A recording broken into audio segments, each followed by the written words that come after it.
종목에 집중해 보시죠. 이상로의 수문주포 작가입니다. MTN인트 이상로 전문가, 안녕하세요.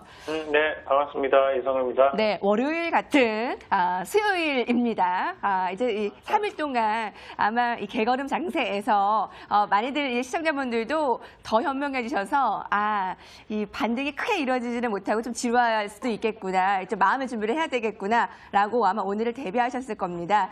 남은 이 수목금에 어떻게 대비를 해야 할까요? 그러게요. 이게 일단 월요일 방송에서도 말씀드렸듯이 일단 우리나라 시장이 지금 변수가 존재를 하는 것이 일단 9일날 휴일이었고, 그리고 또 오늘을 보내고 나면 내일 같은 경우도 옵션 만기입니다.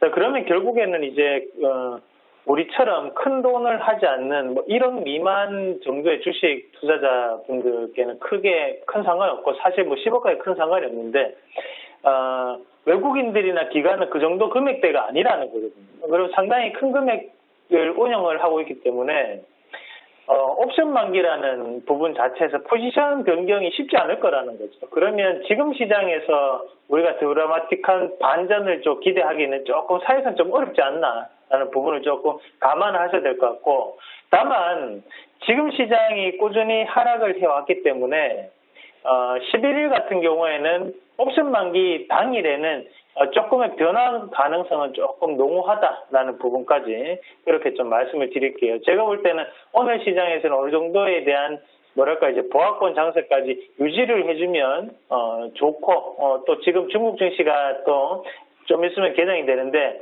그때 한 번 더 변곡이 발생할 수 있거든요. 그런 부분 자체에서 시장에 대한 이제 변화를 좀 줄 수 있는 단계. 다만 추가적인 상승이 이루어지기 위해서는 우리나라 시장에서는 오늘 내일 중으로 반등이 좀 가능할 것 같은데 오늘보다는 내일이 좀 더 확률적으로 높지 않겠나, 그렇게 말씀을 드리도록 하겠습니다. 자, 그런데 우리가 오늘 이 코스피하고 코스닥 지수 잠깐만 보고 넘어가도록 하겠습니다. 지수를 한번 보시면 우리가 이제 음봉 세기가 뜰 때 얘기를 하는 게 이제 흑삼이 나왔다라고 얘기하고, 그러면 이제 하락에 대한 반전 신호라고 얘기를 많이 하는데, 지금 흑삼이 한번 나오고 난 다음에 또다시 한번 또 흑삼이 나왔거든요. 그래서 저는 여기에서는 바닥권역을 좀 닫아줄 것이라고 생각했는데, 오늘은 그것보다 더욱더 큰 하락세가 또다시 한 번 더 나타났다라는 거죠. 자, 결국에는 오늘의 이 하락세가 나타나는 부분 자체는 우리가 과매도 구간으로 판단을 해야 된다는 겁니다. 자, 결국 지금 투자 심리 자체도 지금 상당히 다시 한 번 더 과매도 구간에 들어오고 있는 과정이고, 거래량을 한번 같이 보시면 거래량도 크게 줄고 있는 과정에서 지금 거래 대금도 한 번 더 크게 줄었습니다. 자, 결국엔 여기가 투매가 이루어졌었고, 투매 이후에도 또다시 흑삼이 뜨고 또다시 한 번 더 크게 하락을 한다는 것은 지금 자리점에서는 하방 경직성을 노릴 수 있는 자리까지 일시적으로 내려왔다라고 보는 거고, 마찬가지로 코스닥에서도 똑같거든요. 지금 똑같이 흑삼 3개, 그 다음에 또다시 흑삼이 나오고 난 다음에 지금 또다시 과매도가 들어왔고, 거래량 감소, 그리고 거래 대금까지 감소, 그리고 지금 여기서 시그널이 떴죠. 이런 모습을 본다면 지금 양시장 자체는 어느 정도에 대한 하방 경직성을 조금 이룰 확률이 높다. 그것이 중국 증시가 개장되고 중국 증시가 상승으로 반등을 한다면 우리나라 시장은 좀 더 탄력 있게 움직일 가능성이 있다라는 의견까지 드리도록 하겠습니다. 자, 그러면 지수가 지금 힘든데요. 그래도 또 이런 힘든 시장 우리가 또 헤쳐나가야 되는 거고, 오늘 준비한 종목 2가지 종목 말씀을 드리도록 하겠습니다. 자, 우선 먼저 보실 종목은 한미약품 한번 같이 보겠습니다. 자, 일단 시장이 안 좋을 때는 조금 우량주에 우리가 좀 공략을 한번 해볼 필요가 있고, 그럼 지금 한미약품 같은 경우에도 일단은 낙폭이 컸기 때문에 현재 분석에서는 반등에 대한 타이밍으로 우리가 한번 더 살펴보실 필요가 있습니다. 자, 한번 같이 보시면 앞에서 꾸준히 하락세가 크게 연출됐던 구간이 바로 이런 구간 자체가 투매가 형성된 구간이라고 볼 수 있죠. 똑같은 위치거든요. 세 개 다의 이제 공통적인 구간 자체가 한 요 정도 구간이 되는데, 한 47만 5천 원을 기점으로 해서 47만 원까지 이 자리 밑으로는 항상 이제 과매도 구간으로 우리가 해석할 필요가 있다는 거죠.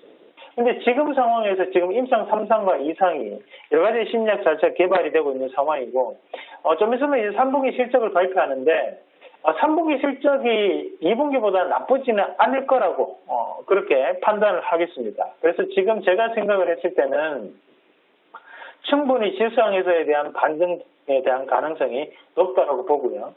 거기에서 우리가 조금 한번 확인해 보셔야 되는 것은 앞에서 고가 권역 자체를 돌파를 하지 못했거든요. 장기평선이었죠. 장기평을 돌파하지 못하고 지금 실망 매물이 출회가 되고 난 다음에 다시 한 번 더 이 평을 깨고 말아 올리는 과정이라고 봤을 때 이 2평을 깨고 난 다음에 이렇게 말아 올리는 이 양봉 자체를 우리 개인 투자자들이 만들기는 힘듭니다.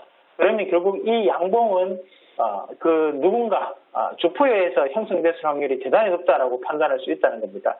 자, 그러면 이 한미약품에 대한 경우에도 오늘에 대한 이 양봉이 장 마감까지만 형성된다면 충분히 반등에 대한 가능성이 높다라고 판단합니다. 그래서 첫 번째로 한미약품 말씀을 드리겠고, 자, 두 번째 종목으로 우리산업 한번 같이 보겠습니다. 자, 우리산업이 이제 우리가 PTC 히터를 생산하는 업체, 공조 장치를 생산하는 업체라고 생각하시면 됩니다. 자, 이 PTC 히터를 생산하는 업체인데 우리산업 주가 자체가 고가 권역부터 시작을 해서 다시 한번 크게 빠졌고, 그 다음에 다시 한번 바닥을 다지고 난 다음에 지금 올라오는 과정인데, 자, 이 구간이 정말 중요하거든요. 자, 왜 이 구간이 중요하냐면 지금 보면 이 평의 밑에서 지금 움직여 왔다는 거죠. 그럼 우리가 책에서 나오는 거나 아니면 우리 개인 투자자들 생각을 했을 때는 항상 이 평에 대한 지지는 많이 생각들을 하지만 이 평 밑에서 저항을 받아서 움직일 때 이 여러 번의 저항을 뚫고 난 다음에 다시 한 번 더 올라오는 과정이라고 판단한다는 것은 이런 자리에서는 누군가가 매매를 해줬다는 얘기가 되겠죠. 그러면 그 매매를 해줬다는 것은 우리가 일반적인 개인 투자자보다는 기관 투자자라든지 아니면 외국인들에 대한 확률이 높겠고요. 그것이 바로 세력이 될 수 있습니다. 자, 그러면 지금 우리산업 같은 경우에도 바닥 권역 자체에 대해서 장기평 하단에서 움직임이 나타났었고 지금 다시 한 번 더 N자형 파동으로 말아 올리는 과정인데, 자, 지금 과정을 본다면 충분히 여기에서 돌파를 하지 못하는 형국으로 나타나지만 저는 돌파를 할 것이다. 그렇게 판단하고 말씀을 드리도록 하겠습니다. 물론 이 우리산업이 3분기 실적도 기대를 한번 해볼 수 있겠지만 시각적인 부분에서 돌파를 하지 못하는 것처럼 보일 뿐이지 지금 이런 것은 꾸준히 기관에 대한 매수가 들어왔기 때문에 지금 자리에서 우리가 한번 공략을 해볼 만한 타이밍이 될 수 있습니다. 그래서 두 번째 종목으로 우리산업을 말씀드리도록 하겠습니다. 첫 번째 한미약품, 그리고 두 번째 종목 우리산업 말씀드렸는데요. 이 두 가지 종목 좀 더 집중하셔가지고 금일 시장이 많이 빠져 있는데 충분히 반등 가능합니다. 그래서 좀 더 시장을 믿고 우리가 이 두 가지 종목 오늘 시장에 집중을 한번 해보도록 하겠습니다. 나올 만한 종목 오늘 두 가지. 여러분, 한미약품과 우리산업입니다. 이상로 전문가의 종목 셀렉이었습니다. 고맙습니다. 네, 고맙습니다.